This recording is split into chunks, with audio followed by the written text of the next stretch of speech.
Assalamualaikum warahmatullahi wabarakatuh. Kami dari kelompok 13 akan membahas materi tentang kepemimpinan. Pengertian kepemimpinan. Menurut Stoner, kepemimpinan manajerial dapat didefinisikan sebagai suatu proses pengarahan dan pemberian pengaruh pada kegiatan-kegiatan dari sekelompok anggota yang saling berhubungan tugasnya. Kepemimpinan merupakan kemampuan yang dipunyai seseorang untuk mempengaruhi orang lain agar bekerja mencapai tujuan dan sasarannya.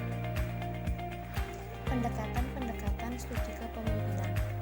Penelitian dan teori-teori kepemimpinan dapat diklasifikasikan sebagai pendekatan-pendekatan kesifatan, perilaku, dan situasional atau kontingensi. Pertama, pendekatan sifat-sifat kepemimpinan. Para teoritisi kesifatan adalah kelompok pertama yang bermaksud menjelaskan tentang aspek kepemimpinan. Mereka percaya bahwa para pemimpin memiliki ciri-ciri atau sifat-sifat tertentu yang menyebabkan mereka dapat memimpin para pengikutnya. Pendekatan perilaku kepemimpinan. Pendekatan-pendekatan kesifatan dalam kenyataannya tidak dapat menjelaskan apa yang menyebabkan kepemimpinan efektif.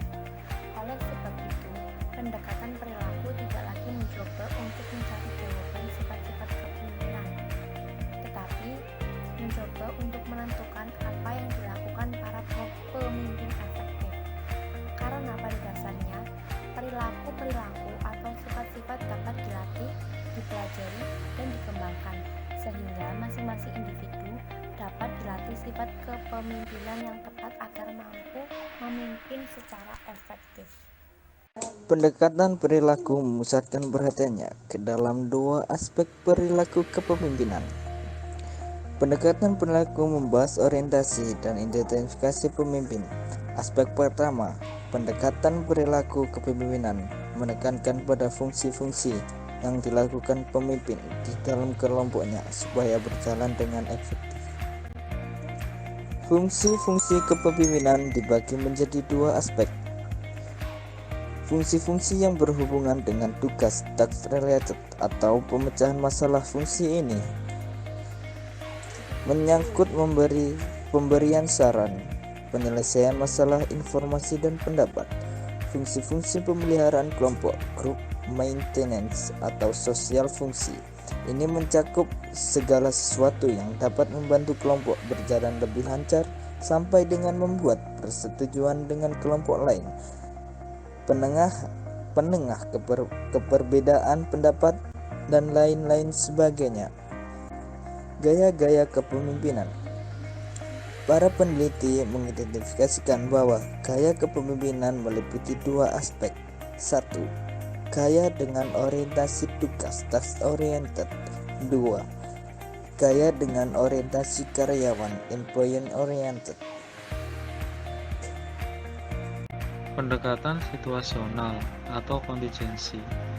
Pendekatan situasional atau kontingensi menggambarkan bahwa gaya yang digunakan adalah bergantung pada faktor-faktor seperti situasi, karyawan, tugas, organisasi, dan variabel-variabel lingkungan lainnya. Faktor-faktor yang mempengaruhi kepemimpinan.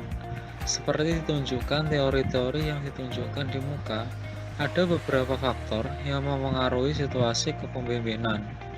Mary Parker yang mengembangkan hukum situasi mengatakan bahwa ada 3 variabel kritis yang mempengaruhi gaya kepemimpinan, yaitu 1. Pemimpin, 2. Pengikut atau bawahan, 3. Situasi. Hubungan antara pemimpin, bawahan, dan situasi. Ketiganya saling berhubungan dan berinteraksi. Follett juga menyatakan bahwa para pemimpin seharusnya berorientasi pada kelompok dan bukan berorientasi pada kekuasaan. Variabel. Berbagai penelitian juga menunjukkan komplektivitas kepemimpinan. di mana ada lebih banyak variabel yang saling berhubungan terlibat. Variabel-variabel itu dapat diklasifikasikan sebagai faktor-faktor makro dan faktor-faktor mikro.